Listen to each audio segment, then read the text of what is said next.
He captivated a nation from the airwaves as a beloved radio star. But behind the mic, a secret life was unfolding, one of high-stakes crime, cold hard cash, and a notorious Australian gang.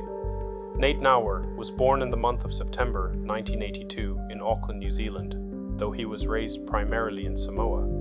His teenage years saw him split time between both Australia and New Zealand, with his final year in the New Zealand educational system spent at De La Salle High School in Mangere East, South Auckland. This balance of backgrounds both in Australia and New Zealand would later prove crucial in his connections to the Comancheros Motorcycle Club. Before radio, Nauer spent time working as a humble forklift driver, but in the early 2000s he stumbled into broadcasting while accompanying a friend to collect a prize from New FM, a small-time community radio station. A receptionist mistook him for an auditionee, and for a laugh, Nauer said he was. Despite his lack of training and experience, the program director was impressed with Nauer's monologue and offered him a job hosting an afternoon show. His raw talent was undeniable, and it wasn't long before he was poached by My FM, a larger commercial station owned by MediaWorks. He quickly climbed the ranks, working his way up to the primetime breakfast show as a member of the My Morning crew. At the peak of his career, Nauer was earning a six-figure salary and broadcasting to an audience of about 455,000 listeners every week. He was at the top, a prominent figure in radio with a reputation built upon years of experience. But as Nauer's public image soared, a dangerous undercurrent began to pull him into the orbit of the Comancheros Motorcycle Club. Nauer had never hid his connections with gang members. There were photographs of him at a stag party for a senior patched member, socializing with gang president Pasalika Naufahu, while another image showed him getting his haircut by another senior patched member. From time to time, he had even invited some of the gang to visit him at the My FM studios. The net closed in with Operation Nova, a major police investigation launched by the National Organised-Crime Group in January 2018. Police were concerned that the Comancheros' international connections, sophisticated methods, and affinity to use firearms would give it outsized influence in New Zealand's criminal underworld. This operation culminated in April 2019, leading to the arrest and charging of most of the Comancheros hierarchy. More than $4 million worth of assets were seized. Among those arrested was Nate Nauer. His first arrest, he recalled, came during the very same week as his daughter's 5th birthday. Early that morning, while Nauer was at work recording a segment for the My Morning crew, police raided his home, an utterly devastating shock for his partner and their little girl.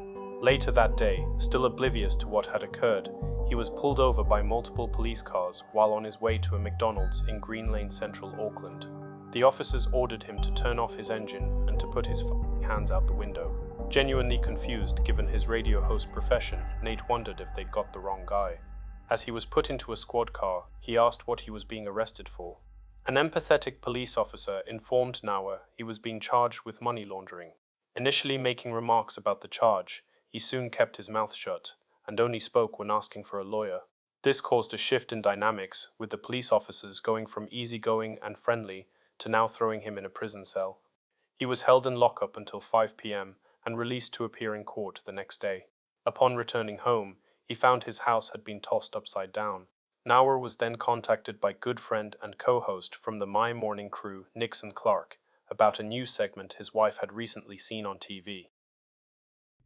She puts on My Sky, shows me the news, and it's your car on the back of a tow truck getting towed from Green Lane. But you message me going, hey, was it? And I doubled down on it like, hey, what are you talking about? Nah, must be someone else. I go to work the next day as normal. As normal, yeah. I had a court appearance at 10 a.m. I didn't tell anyone. And you're like, hey, where are you shooting to? I said, can we record the last hour? I got to go to my daughter's school thing. Yeah. And they're like, oh, yeah, all good. So 9 a.m. I jump in an Uber. I go down to the district court. I look around, no one there. I walk inside. I go in the dark. I plead not guilty. I'm like, cool, I'm out of here. I walk outside. Every photographer, news person is there. And I'm like, what the f***? I get, no one can contact me. Yeah. And then I've got Twitter DMs because that was the only way people could contact me. Mm. And it's like, Nate, you have to come to work. Nate, we know it's you. Nate. And I was like, I'm done. Despite the media presence, Nate was granted immediate name suppression, protecting him from the public eye. He was adamant that even though he was friends with gang members, he was not at all associated with any of their criminal activity. This event marked a downhill spiral in his life, leading him to adopt a criminal mindset driven by the belief that if he was to be treated like a criminal, he would act like one. He embraced a reckless mentality and started to dress differently, such as wearing Versace pink pants and silk loafers and dark sunglasses while inside. This tumultuous phase caused significant strain on his relationships, particularly with his daughter and her mother. This also led to frequent absences from work, leaving Nixon to cover and defend him from management. 2 months after his April 2019 arrest, Nauer abruptly departed from MyFM in June 2019. MediaWorks issued a public statement in January 2020, vaguely citing his departure was to focus on spending time with family and other career opportunities. Social media was rife with speculation about the true reason for his departure, as the suppression order was still in place. The trial loomed in September 2020. While most of the Comancheros hierarchy admitted various charges of money laundering and participating in an organized criminal group, Nauer pleaded not guilty. The trial stretched for around 8 weeks, a high-profile spectacle complete with helicopters, police escorts, and armed guards. The prosecution's case against Nauer pivoted on Heavy Limited, a company he founded in May 2017. Though it offered genuine concrete pumping services, the Crown alleged it operated as a money laundering front. They claimed that the evidence was shown in wages paid to Comanchero gang members who appeared to do no actual work. They also claimed that Nauer allowed the Comancheros to use his company and his own identity to conceal asset ownership, including luxury vehicles and a major property. This included the purchase of an expensive Bentley and a Range Rover registered in Nate's name, alongside securing a $650,000 mortgage for a stunning home in Bucklands Beach, Auckland. The charges against Nauer were ultimately dismissed. The jury could not reasonably conclude Heavy Limited was established specifically for money laundering, highlighting that the Comancheros already possessed another sophisticated method for laundering illicit funds during this period of time. Nate was initially free to go due to the insufficient evidence. However, a detective intervened, sending him to jail for a month of processing. During this first stint in jail, Nate was housed in a unit with, in his own words, other Aussie boys at Mount Eden Prison in central Auckland. He noted the unit had archaic facility amenities, describing it as old school with limited hot water. He observed the stark contrast between his life inside and the outside world, where he could glimpse from a small gap in the yard, reminding him of his fumbled road. He spent his time listening to the radio, working out, and reading books, including the TV guide as his only window to the outside world. Trading goods like Tim Tams, a popular chocolate-covered biscuit, was common despite rules against it. He also mentioned that unsanctioned communications from outside prison, along with contraband, was an ordinary and frequent occurrence, stating that you could get pretty much anything inside. Upon his release, he was supported by social advocate and retired professional boxer Dave Letterly and his foundation, the Grace Foundation. He was sent to a halfway home offering addiction and rehabilitation programs. He also joined another organization run by Dave Letterly called BBM, short for Butterbean Motivation, an organization focused on helping those in need. Being exposed to intense physical labor, he learned the importance of honest hard work. This period marked a turning point in his desire to change his life as he realized the detrimental impact of his actions. Nate dedicated himself extensively to charity work, primarily alongside the team at Butterbean Motivation. He committed over 3 years to volunteer efforts, remarkably without any court order mandating his participation. During this period, Nate applied for a job catching chickens, advertised with the promise, "We hire anyone." Yet despite that assurance, his status and recent criminal history rendered his application unsuccessful. Despite his newfound understanding and genuine change in lifestyle, Nate had already been caught in a sticky criminal web.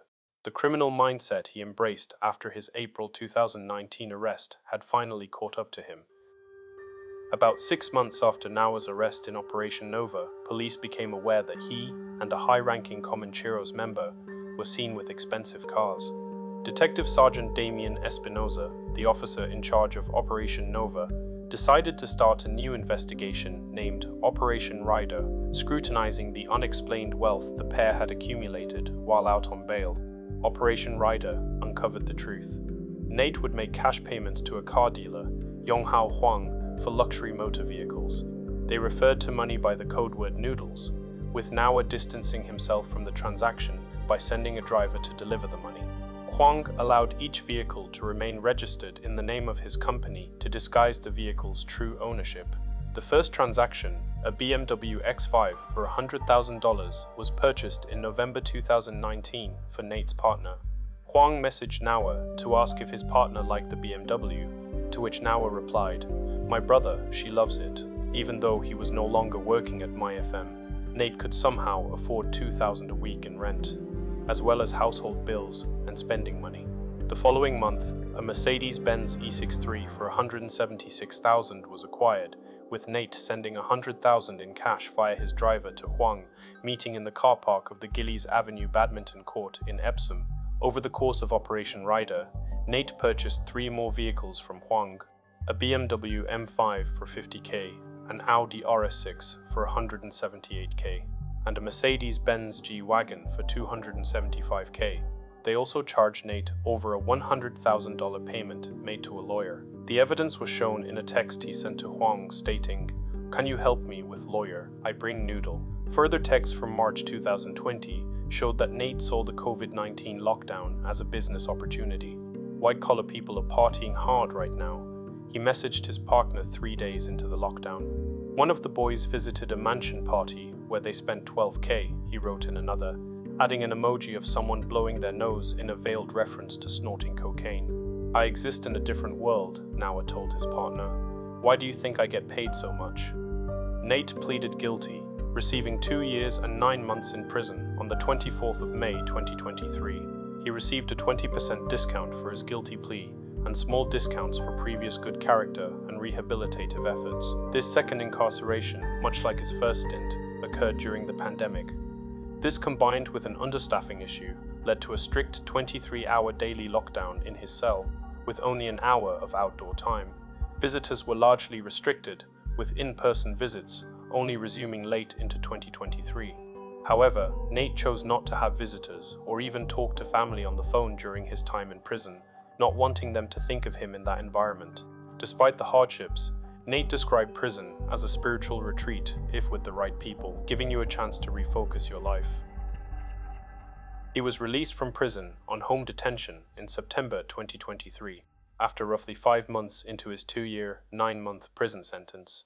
Again, with the help of Dave Latelli, Nate was provided with a safe location to be housed at, being allowed to work for the BBM charity during the day. Since his release, Nate has dedicated himself to a path of self-improvement and accountability, maintaining sobriety for a substantial period of time now. He has actively sought therapy and worked to strengthen key relationships, especially with his daughter and her mother, acknowledging past selfishness and committing to better co-parenting. Pursuing new goals, Nate is considering studying law at Auckland University, driven by his experiences and a desire to help others, alongside a renewed commitment to fitness. He openly discusses the challenges of his public past and advocates for systemic improvements within the justice system to better support individuals from similar backgrounds, emphasizing personal responsibility and growth. His transformation culminated in April 2024 with the announcement that the Nate Nauer and Nixon Clark duo would return to media with a new podcast. The Nixon and Nate show commenced that same month.